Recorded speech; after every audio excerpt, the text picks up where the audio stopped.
백악관에서는 이란에 대한 그들의 전략이 완전히 실패했다는 것을 인정하기 시작했습니다. 지금 이 순간 도널드 트럼프 팀은 이란과 새로운 핵 합의를 체결하려고 열심히 노력하고 있습니다. 하지만 이런 합의는 이미 버락 오바마 때 체결되었고 도널드 트럼프가 탈퇴하기 전까지는 잘 작동하고 있었습니다.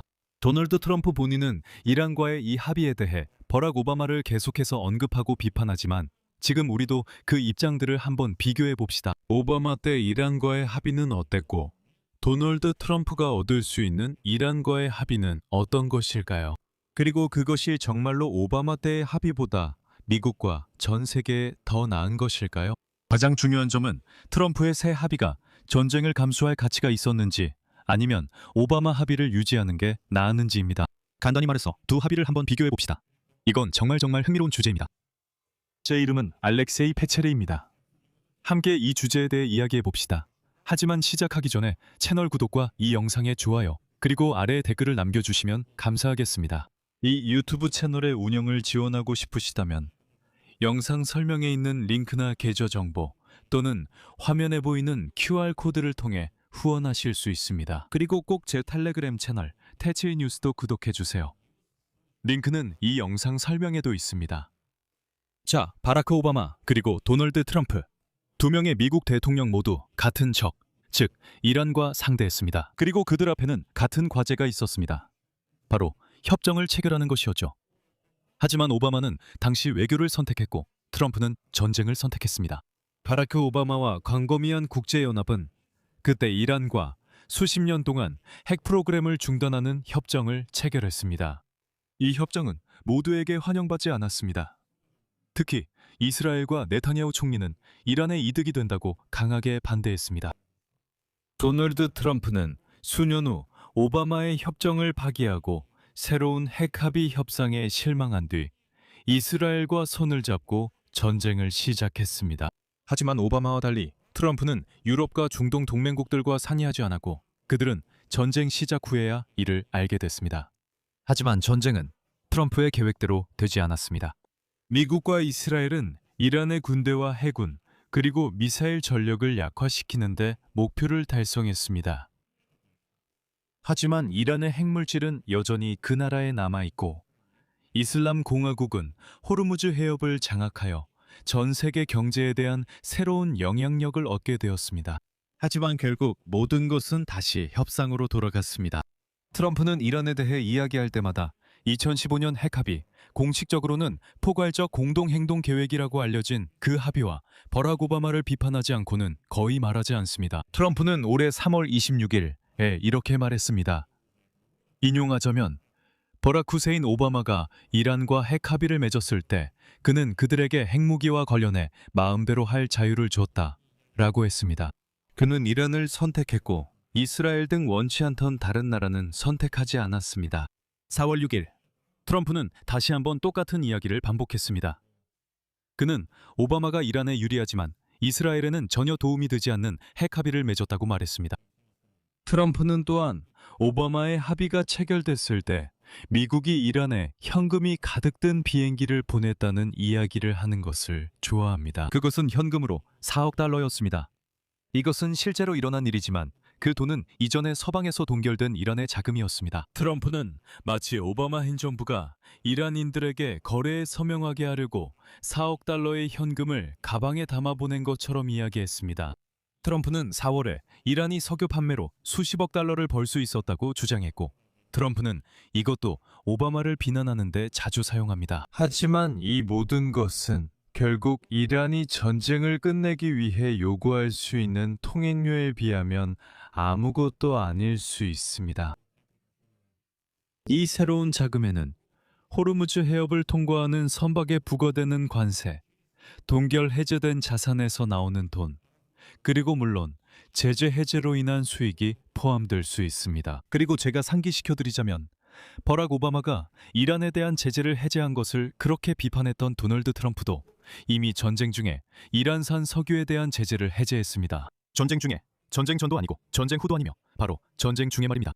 하지만 오바마와 이란의 거래에는 무엇이 있었을까요? 이 합의는 이란과 유엔 안전보장이사회 5개 상임이사국, 즉 미국, 중국, 러시아, 프랑스, 영국, 그리고 별도로 독일과 유럽연합이 서명했습니다. 그러니까 이것이 오바마만의 거래였다고 말하기는 어렵습니다. 아니요, 이것은 전체 집단적 서방과 유엔 안전보장이사회의 거래였습니다. 그리고 이 합의에 따라 이란은 자신의 핵 야망을 제한하고 우라늄 농축에 한도를 두겠다고 약속했습니다. 그리고 국제원자력기구 IAEA 소속 국제사찰단이 이란의 시설을 사찰하는 것을 허용하는 대신 이란의 석유 자원에 대한 일부 제재 해제와 동결된 이란 자산의 해제를 받기로 했습니다. 이스라엘 총리 네타냐후는 이 합의에 대해 매우 우려해서 2015년에 미국 의회에서 이 문서의 서명을 취소해달라고 요청하기까지 했습니다. 결국 도널드 트럼프는 자신의 첫 번째 대통령 임기 중인 2018년에 미국을 이 합의에서 탈퇴시켰습니다. 다른 나라들이 어떻게든 이 합의에 계속 참여하려고 했지만 결국 이란이 합의 조건을 위반했고 조 바이든 행정부와 두 번째 트럼프 행정부 모두 협상을 재개하려는 시도에도 불구하고 합의는 무산되었습니다. 도널드 트럼프는 새로운 핵 합의에 대한 협상이 결렬된 후 이란과의 전쟁을 시작했습니다. 그리고 이제 한 달 넘게 격렬한 전쟁이 이어진 뒤 도널드 트럼프는 다시 한번 이란과 자신의 합의를 맺으려고 시도하고 있습니다. 요약하자면 다시 협상 테이블로 돌아온 셈입니다. 여기서 중요한 점은 2018년에 도널드 트럼프가 미국을 협상에서 탈퇴시켰을 때 국제원자력기구 IAEA와 그리고 매우 중요한 미국 정보기관들이 오바마 행정부의 합의가 유효할 때 이란이 실제로 핵무기 개발을 추구하지 않았으며 전반적으로 합의에서 정한 제한을 준수했다는 결론을 내렸다는 것입니다. 하지만 이란은 여전히 테러 단체들을 지원했고 탄도미사일 개발 능력도 유지하고 있었습니다. 이것은 불안정한 합의였지만 효과는 있었습니다. 그리고 트럼프가 기존 합의를 파기한 지 1년 만에 이란은 다시 핵 프로그램을 적극적으로 추진하기 시작했고 우라늄 농축과 핵시설 확장도 계속했습니다. 동시에 이란은 핵무기 자체는 개발하지 않겠다고 계속 주장했습니다. 그리고 트럼프와 오바마의 가장 큰 차이점은 오바마가 우라늄 농축을 제한하려 했던 반면 트럼프는 이란이 아예 농축을 포기하고 보유 중인 우라늄을 미국에 넘기길 원한다는 점입니다. 하지만 문제는 미국과 이스라엘이 일으킨 전쟁의 결과로 이란 역시 세계 경제에 대한 영향력을 갖게 되었다는 점입니다. 이란은 전 세계 석유와 천연가스 공급량의 약 5분의 1, 그리고 세계 수출량의 3분의 1이 통과하는 호르무즈 해협을 통제하고 있기 때문입니다. 이제 협상 문제는 갑자기 핵 프로그램에서 호르무즈 해협 통제로 옮겨졌습니다. 하지만 중요한 것은 전쟁 후 이란이 이 해협에서 큰 수익을 얻을 수 있음을 깨달았다는 점입니다. 심지어 이전에 언급된 대로 해협을 통과하는 석유 한 배럴당 1달러만 받는다고 해도 하루에 해협을 통과하는 100척의 선박에 곱해보면 됩니다.